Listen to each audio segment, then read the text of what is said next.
Well, it's raining. The snow is pretty much all gone and will be gone in a matter of hours. All the white stuff that we were used to seeing for the last week is going to go away. And this video, I'm sort of just going to describe what's happening and, why ultimately, even though it's kind of crappy, what the few benefits are. Now, first of all, we're finally going to see warmer air coincide with this. We're finally going to see warmer temperatures. December was a very cold month. Probably going to wind up being the coldest since 2017. And I was going to say that it could potentially have been the coldest since 2010.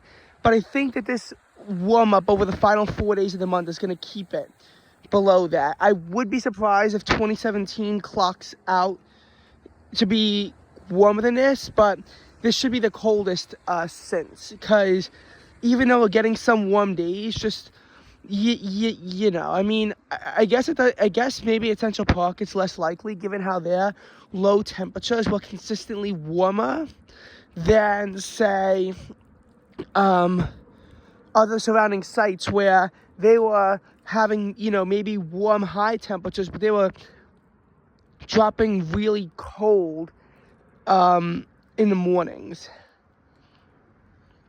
But even at Central Park, the low temperatures are colder than expected. It was an interesting December, I'll say this much, because for the first week of the month, temperatures were, for the most part, stuck in the 30s. The average high temperature was 39 degrees. The average low temperature was 30 degrees at Central Park. It was dry. Only 0.1 inches of precipitation fell, which obviously was not good for the drought. Although, again, other places saw more rain. We're going to break down December's very confusing weather on January 1st. But, I felt it was weird because of how everything played out. But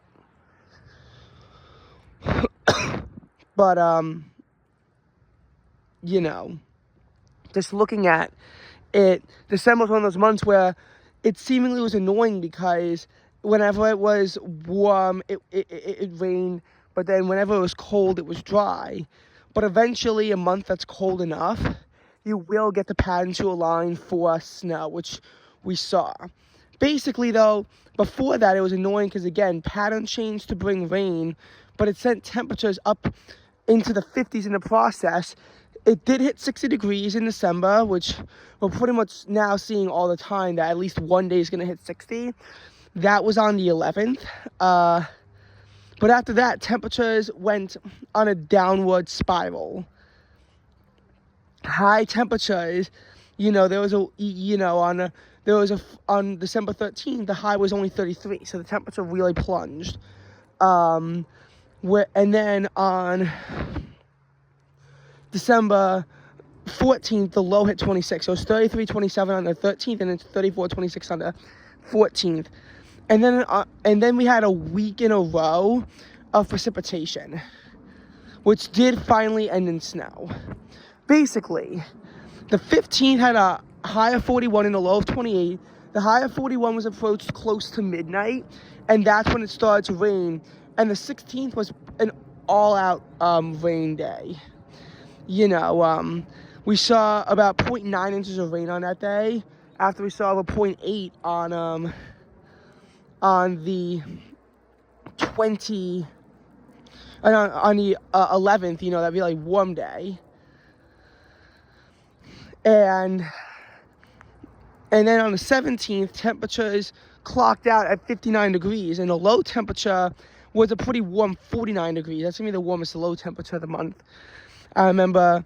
And then there was some, nighttime rain that then flowed into the 18th.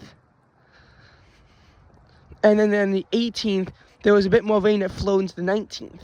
But by that point, it was obvious that temperatures are trending colder. 20th had a high of 37 and a low of 33. The ground was too warm for snow to accumulate, but there was still a trace of snow, so it was enough to give precipitation. And then the real snow came on the 21st, obviously, and then the 22nd was finally dry. We didn't have a cold wave because the high temperature was 33 degrees very early in the morning on the 21st, followed by a high of only 21 on the 22nd, and then back to 31 on the 23rd. The low temperatures on both the 21st and 22nd were 13 degrees. That will go down as the coldest temperature of 2024 as it eclipses the, as you know, it eclipses, oh, I guess you're flooding in. Oh God, it is still some snow left. You know, that eclipses the 17 degrees that we saw in January. In February, it can only drop down as low as 23 degrees. And on the 24th, we saw another inch of snow in Central Park. This was where you had more precipitation further west, so the city got more snow than us, although normally we get more snow than them, and we still have more snow than them on the winter. But this is why Central Park was the only site to even have a white Christmas in 2024. The first time since 2009 that a white Christmas was recorded. And it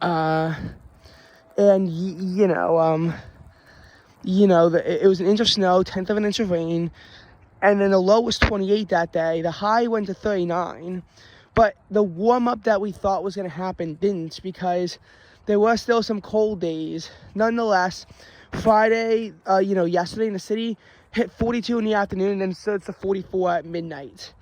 And that's where my yapping about the weather in December is going to stop, and I'm just going to say that this rainy pattern is bringing warmer weather. We're going to see temperatures in the mid-50s across the next few days, and then they'll fall back to around 50. Today, I think it's going to clock out in the upper 40s. And the low temperatures are going to be relatively mild, too. Their lows are only going to be in around the mid-40s. So it's going to be one of those, weird times where basically what I'm saying is that we're going to see the December temperature curve up significantly. And by significantly, I do mean significantly. They were trending to be a really cold month, and I think they will still be below average and still be colder than December 2022. But, obviously, the fact that you're going to have historic, not historic warmth, but like very warm weather into New Year's Day, which I should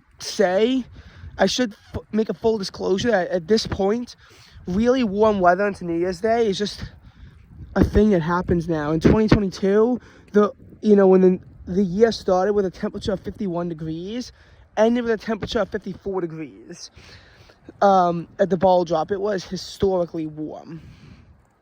Compare that to the usual temperature of the ball drop, which is 34 degrees.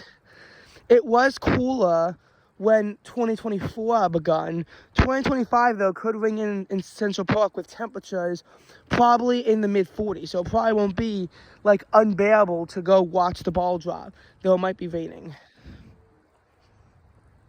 But the precipitation is also a good thing. Obviously, yes, snow looks nicer. But first of all, December's going to finish only slightly below average snowfall. And it's the most snow we had in December in 4 years. So there is this notion of you can't really get greedy. And you just hope that there's more in January. Where it'll be cold but dry. But if it's cold enough, it should eventually precipitate. Although we'll get to that. And why I do have very strong concerns about January. And obviously for the drought, it's not good. See, and actually, I'll get to both of them, and this is why, I think that you have to be worried about January. Because, yes, eventually it will precipitate, and if it's cold enough, it will eventually snow. But then again, we just lived through October 2024. And looking at the drought in New York City, basically, drought was starting to build in New York City, throughout the summer. Because even though March was historically wet, the fourth wettest on record, it began to dry out in April into the first part of May. Second half of May did feature more rain, but then June was quite a dry month, especially the final 3 weeks of June, which was very dry. And then the first part of July didn't really do much to add on. We finally saw some drought relief in mid-July with 2 big storms, but then there was barely any rain for the rest of the month. But then August delivered copious amounts of rain. The 18th into the 19th was a huge flash flooding event for the area, and the drought concerns seem to have been washed away.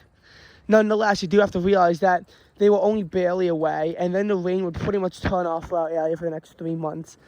You had some isolated storms here and there, but ultimately, there was barely any rain. September was a very dry month. In October, 0.01 inches of rain in Central Park. 29 days without measurable rainfall. And November, at first, it didn't get any better because there was only 0.18 inches of rain in November in Central Park, and most areas didn't see a whole lot of rain in November because all there really was a few isolated showers from the 10th to the 11th. Eventually, though, things began to finally turn in New York City's way. We saw lots of drenching rainfall in the final days of November to actually bring November precipitation to close to average.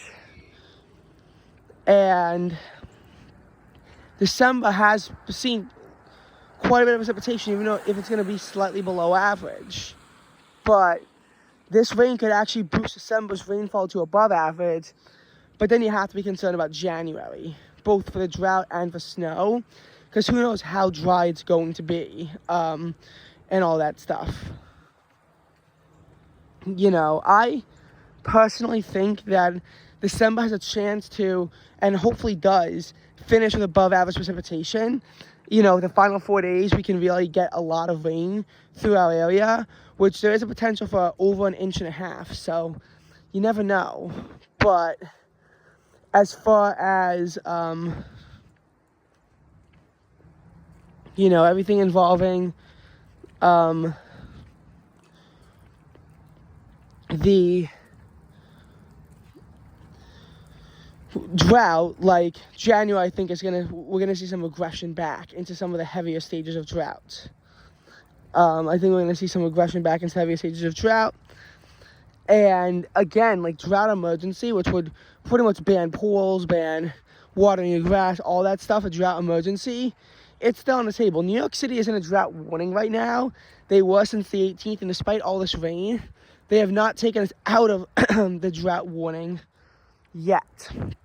Mainly because precipitation has been near average since they've imposed it, and it's not like we're getting that much replenishment. With that being said, though, hopefully January precipitation is better than expected, and if it is, then there is a possibility, a good possibility, that by the end of the winter, hopefully we can get ourselves out of the drought warning and down to the drought watch. And if we can't, you at least gotta hope that we're not in a drought emergency.